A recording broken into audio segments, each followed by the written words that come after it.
And now we would like to bring up a moment you've been waiting for, our State of the District with Superintendent of Schools, Dr. Michelle Rodriguez.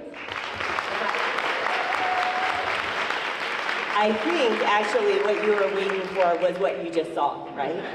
Yeah, so don't worry, that's my favorite too. So, well, in 11 minutes, we are going to go virtual in the classroom.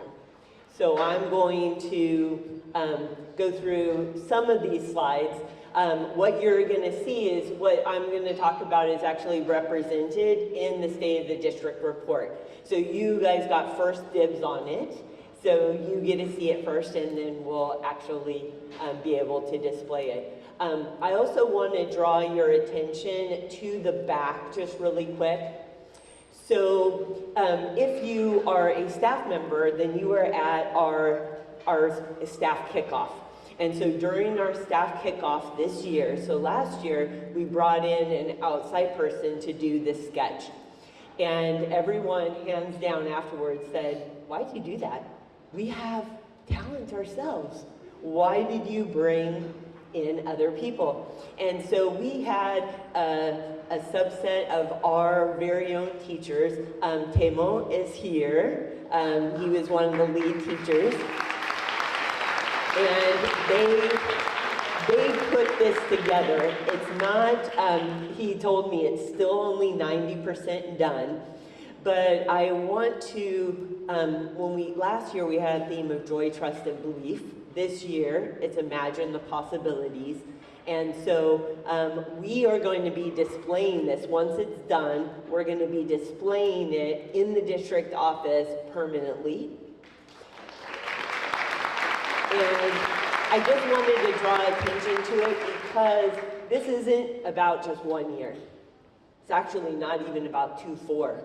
It's about us consistently, year in and year out, doing what we need to do for students so that we can see this trajectory for our students, for ourselves, and for the community. And so this is a representation of us taking our internal talent and being able to apply it to where we show not only ourselves, but also our children that we give ourselves the permission, the power, and the space to dream.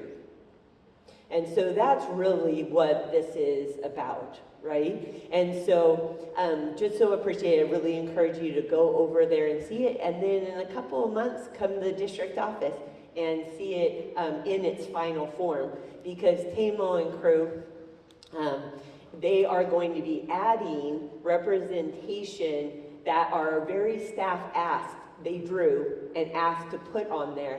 They're going to be drawing those representations on there. So there's going to be little pieces of our staff that are going to be on there. And if you gave us one at the kickoff, you'll see yourself in there. So going back to our numbers, so this is us, right? And I think who we are and who we support matters, right? It matters that we support 72% Latino, 9% Asian, 8% African American, 4% white. It matters that we have 14% of our students who are receiving special services, right? It matters that we have 2% of our students that are without permanent housing, right? And 81% of our students who live in poverty, and 24% of students who are English learners. Some would say, wow, that's a challenging district. For me, I think it actually is a benefit because we, every single day, every single moment, are thinking of them. They aren't just a small subset of students or a small subset that we have to say, oh, let's remember them like an afterthought. Actually, it's every moment of every day because that's primarily who we serve. So for me, it's actually a blessing that we have students that we choose every day to advocate for. And so when we're thinking about that advocacy, we have to have these goals. So I'm a really goal-driven person. So Tiffany Ashworth, where's you and your crew? So there's a whole group there. So go ahead and stand up. Let's have, and Dr. Ramirez, you can stand up too. Rosie, Tiffany Lupian, Dr. Ramirez, go stand on up.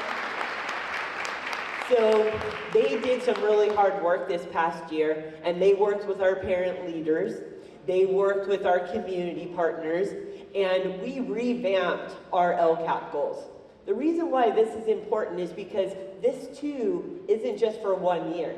Although we might make slight modifications out of it, it's not just for 1 year either. And so these goals that you see here, hopefully you also see today. Right? So when we're talking about academic excellence, and we're talking about centering around the whole child, do you think of the children that you've seen today, do you think that they feel a sense of identity and belonging and agency? They sure do, right? They do. And when you are thinking, when we're looking at the modern student, so we're talking about the passions, interests, and talents of modern students, the mariachi that was just up here, that is a passion of theirs that they work day in and day out to get that good, right? So they have been on Good Morning America. They have been all over the place being celebrated because of how fantastic they are, right? Mr. Coleman's jazz band is celebrated everywhere. Our building, I was just telling my husband, reminding him, our building is after Mr. Coleman. Why? Because he does such a great job of allowing all those students to follow their passions, interests, and talents, right? He knows how to be a combination of a mentor, a father, a counselor, and a pusher, right? So he knows how to push the students to their very best. And when we're thinking about meaningful partnerships, right, that's why we have you here today. That's why it was so important that we wanted to have our families here, right? Our parent leaders here, our community leaders here, right?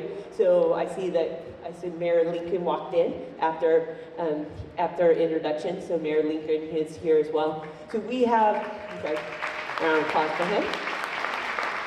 So we have county here, we have county office here, we have city here, right? All because we know that those meaningful partnerships will lead us to higher heights than we can individually. And then our goal 5 is around our students with special needs. So we know we need to do more for our students with special needs. We also know that that number is growing. It is now 14%. So we have to do something in order to continue to support those students so that they have all of these things that we're saying for every child, and then our African American Black students. So we know that when we look at our numbers, that's why we're doing the equity audit, we know unfortunately right now we can sometimes predict outcomes. We don't want to be able to predict outcomes, right? So these goals are very meaningful because they represent part of not only the why, but the how of how we're going to do things. And so going to part of who we are, the thing that we're trying to focus on, and now that we are getting stability and growth, is to identify what is the SUSD way. Who are we, and who do we want to say that we are, right? And then act accordingly to that. And so these are the core values. So I do something called Conversations with the Superintendent, where every Tuesday and Thursday, I go to school sites and I meet with a different school, and they help me to come up with these core values. I didn't just go poof. Here are the 6 core values. This actually came from people. And the number 1, which if you calculated it, because they did it in groups, and we had 170 groups of staff, so approximately about 800 staff members, that said, that said accountability for all. They wanted me to be accountable. They wanted staff to become accountable, parents, students, right? At every single level to be accountable. So that's one reason, too, why we're doing what we're doing today. To not only celebrate the good work, but also hold us accountable to continue to do the work forward. And then I think as you're looking at this, you're probably, hopefully seeing today these core values in play, right? Hopefully you're seeing community. This is community. This is the essence of community. The world-class education, where it's building off of the passions, interests, and talents of students, optimism, and then a safe space for all. And we're going to talk about some of those. So part of what has to happen is you put the money where your priorities are. So people often say, if you look at where you're spending your money, that actually is your priority, right? And so when we look at it, we know that to be true for us as well. So we have almost 90% of our funds are in people, which is normal. Most school districts, that is true. But it's true here too. So if we believe that children are the most important, then we have to believe that people that are engaging with children every single day are also the most important, which is why we allocate 90% of our budget to people, right? And then you can see the rest are operating services, books, and then capital. So here are a few data points. So the data points are actually much better than last year's data points. But I want to just mention quickly that this is just the beginning of a bit, right? So the goal is, again, what I said at the very beginning, it's not what we do one year, but it's what we do repeatedly year after year. So if we can make 3% growth in math, and then this year we can do 4, and then 5, then you have made multi-digit growth, right? And so we are investing in literacy. We believe and we know that if a child cannot read, doors are shut for them, right? So it's hard enough sometimes to go to school as a student, to go to school if you think it's boring. But it's really, really hard to go to school if it's both boring and hard, right? And we know that when it's hard, it can get hard when you cannot read and every single day is a struggle. Even us as adults, how many of us do things that every day are a struggle? Not often, right? Sometimes little pieces of, we'll say, okay, I can handle something I could really hate for 45 minutes, an hour. But you wouldn't do it for 6 hours, right? And so we want to make sure that we're investing in literacy so that our students in kinder, first, second, third grade, and up are all reading at grade level. And so we've really invested in that. We have, when the dashboard comes out, you will see that we made growth in both ELA and math. And the ELA is going to continue to increase. So it's something about SIPs, which is our foundational literacy work, is it starts K2, then we go to K3, then K4, then K5, right? And the SBAC assessment starts at grade 3. So it's not always going to capture, at the first couple of years, it's not always going to capture the good work that we're doing. So I would just encourage everybody to stay the course, right? Stay the course. And then math, we increased by 3%. Seal by literacy, so we believe that bilingualism is important. And so we increased that by 51% this past year, in 1 year, 51%.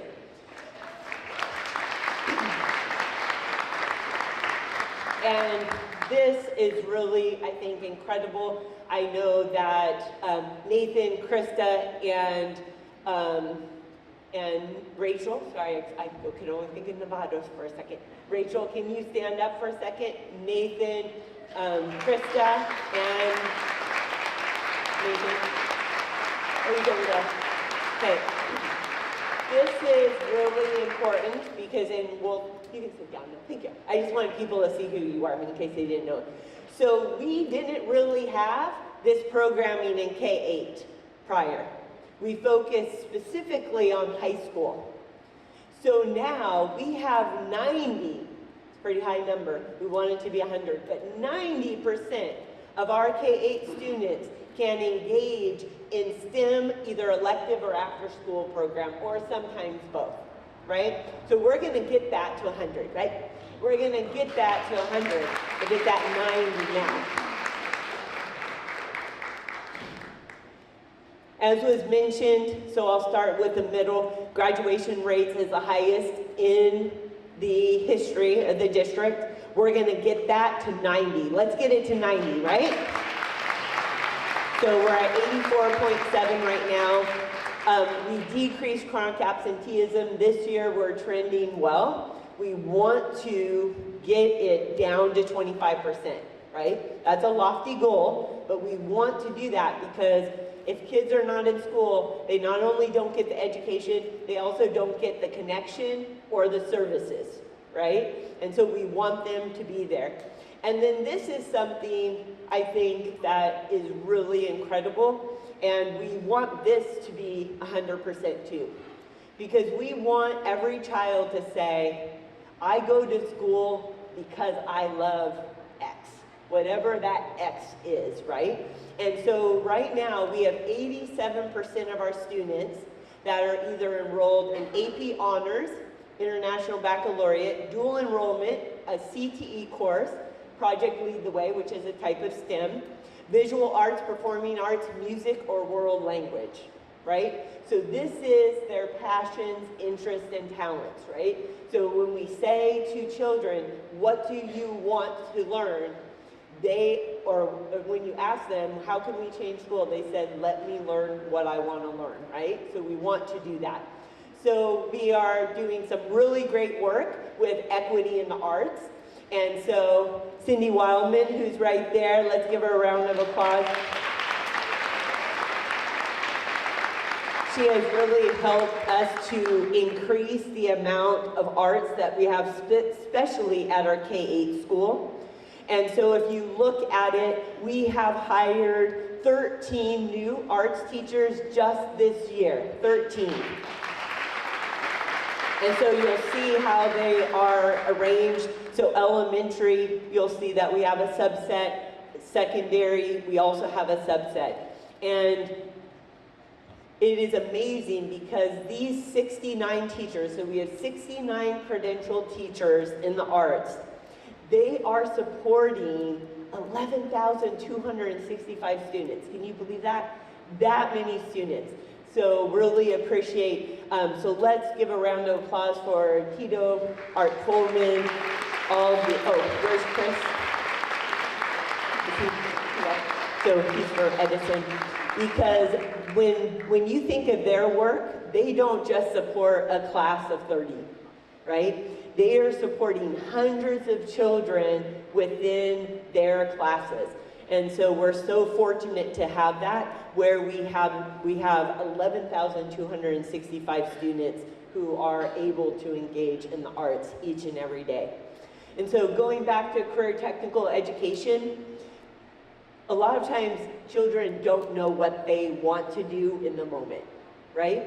And so even my son changed course after he graduated from college, and guess what? That's okay, because what we know is these CT pathways, they build skills that can be applied wherever they want to take them. So if you are talking to our Skills USA students who are here in the red coats, right? They will tell you that those skills that they're learning are going to be able to take them to wherever they decide to be, even if it's different from when they were 16 or when they were 21. But we do want children and students to be able to be invested and look at these pathways. And so because of that, we have 50 CTE pathways. We often hear people say, hands-on education is gone. Like, we don't have hands-on education. That is so not true.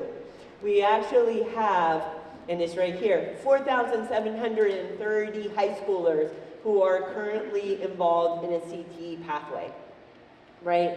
And the thing that we want them to do is to complete that full program of study. So 988 might not sound like a lot at the moment, but it is quantum leap for where we were several years ago, right? And the reason why the program study is important, so that's at least 2 classes, we prefer 3, but that means that they've done 2 classes of the same kind, not bebopping from one thing to the other, is because we're trying to build generative learning. What that means is I'm learning how to learn versus learning something specific, right? Because the world keeps changing. So I might need to know this now, but believe me, 2 years from now, we're not going to need to know that. We're going to need to know something else.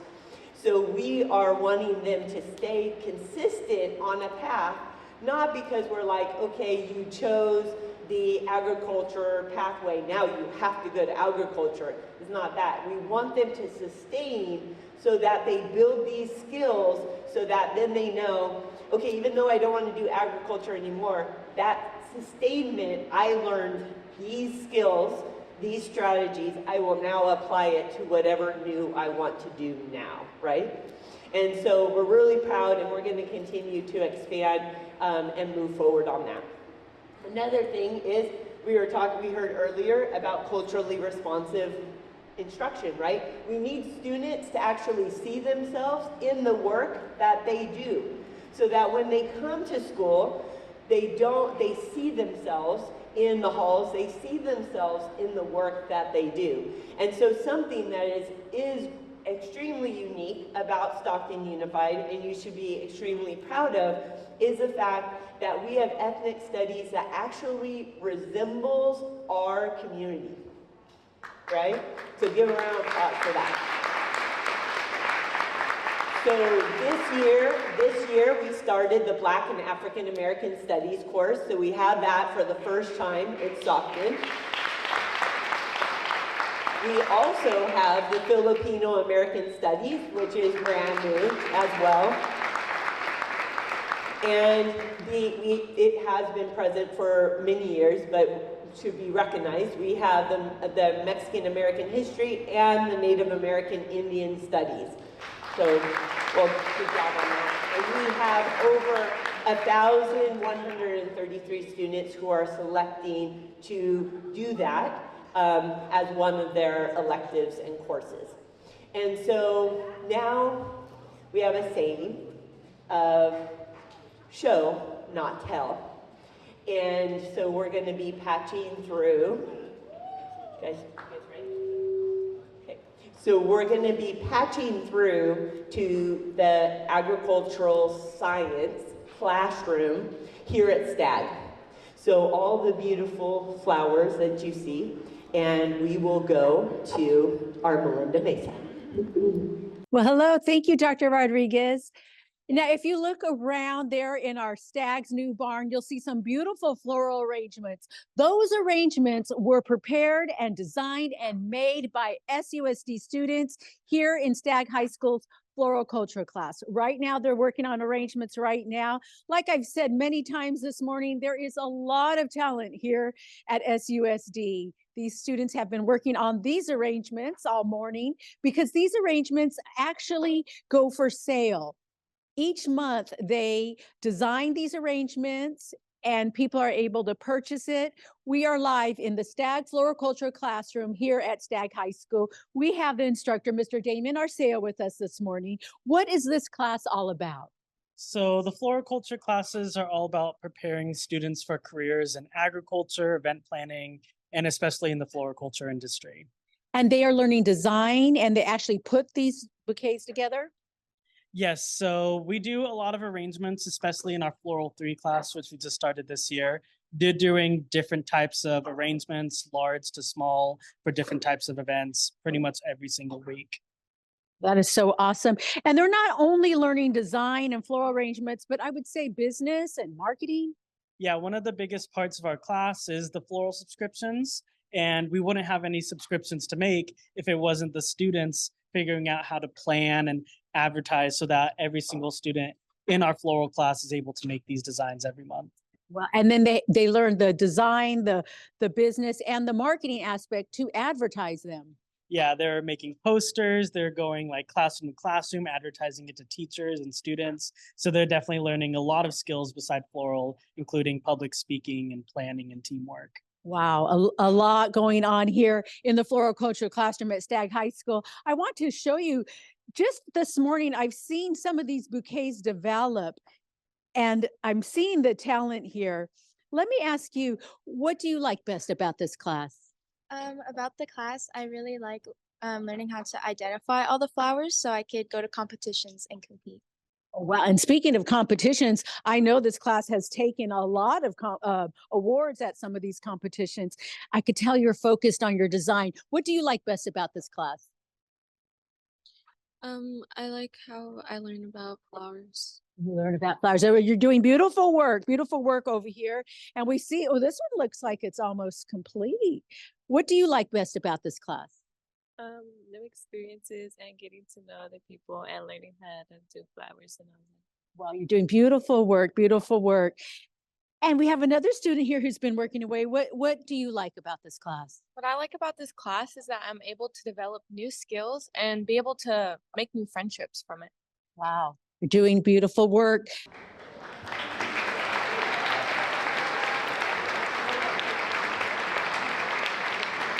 Okay, so it wouldn't be Melinda, and I can't use her voice if she wouldn't say, "This is Melinda Mesa reporting from Stockton Unified." She is an Emmy Award-winning broadcaster, so she does it so much better than me, but that is what she would have said. So hopefully, though, you got a little taste. We always try to do a virtual visit during this event, because some are in classrooms every single day, but some are not. And so, anyways, I just want, hopefully you saw some great things. So whether it was the COE board dinner the other night, or you see anytime that we have flowers, all of these were done by our students. And so give them a round of applause for that. And so I'm just going to speak a little bit longer, and then we got some students to watch. We got some more presentations coming up. So we have our Extended Learning Opportunity Program, and so Mary Rogers, stand on up, and your staff.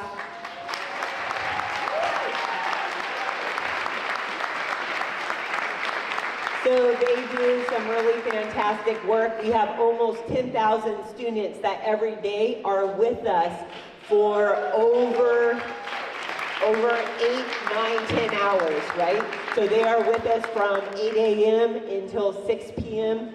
And so they're doing some really great work. They are making investments to continue to expand not only the morning program, but also the afternoon program. Some of the programs that they offer, I think people do not actually know about. So one thing that we heard last night from our DLAC parents was actually that our students don't always take advantage or know about what we offer. And so I'd really encourage, if parents are out there and they're paying attention to this and they need a safe place for their child to have fun, learn, receive tutoring and supports, that they reach out and become part of this, because they do everything from robotics and esports, visual and performing arts. They do a lot of enrichment during that time. And so just talking about the equity audit, so Dr. Dwight Rogers, stand on up. Dr. Rogers, he is our Director of Equity, Inclusion, and Parent Engagement. He's going to be leading that effort. But I'm mentioning it today because equity is the job of everyone, right? And the choices, we cannot have equity, systemic equity, if we don't have every single person being consciously making decisions that support every child, each and every child. right? So it can't just be his job, my job. It has to be everyone in the system, that their daily decisions are built off of what is best for every single child. But we are moving forward with it, so we have built these equity teams. We are going to be collecting comprehensive data from all 55 sites so that we can really calibrate practices and develop this 3-year action plan, because it's not going to happen overnight. But if we do not have a plan that everyone has co-created and determined, we will not make the steps that we need to forward. So we're looking forward to that equity audit. And then Dr. Franco, all of our Stockton Unified Police Department, Marcus Omlin is here. So Marcus, we introduced you earlier. They have been working hard to one of the key things that I heard about, which is safety, right? That we have to ensure the physical and mental safety of our students. And so as we look at these, we've done a lot of changes, and we will continue to do a lot of changes to ensure that our students are safe in schools, that our staff are safe in schools, and we're going to continue that effort moving forward. And so this isn't the end, because there's a lot of good student stuff coming up, so don't leave. But I want to thank you from my part for being here, and my ask, or my call to action for you all, is to find one piece of information in this state of the district that you did not know prior, and be an ambassador for the district of the good work that we're doing. Because many people that I talk to, they don't know all of this that we're doing. They are thinking about the Stockton of 5 years, 10 years ago. So I encourage you and ask you, my call to you is to pick just one thing that you are like, oh, I didn't know that they have 11,000 students in the arts. I didn't know this. And broadcast that, so that you broadcast the work that our students and our 5,000 staff members are doing every day. So thank you for being here, and let's see more students.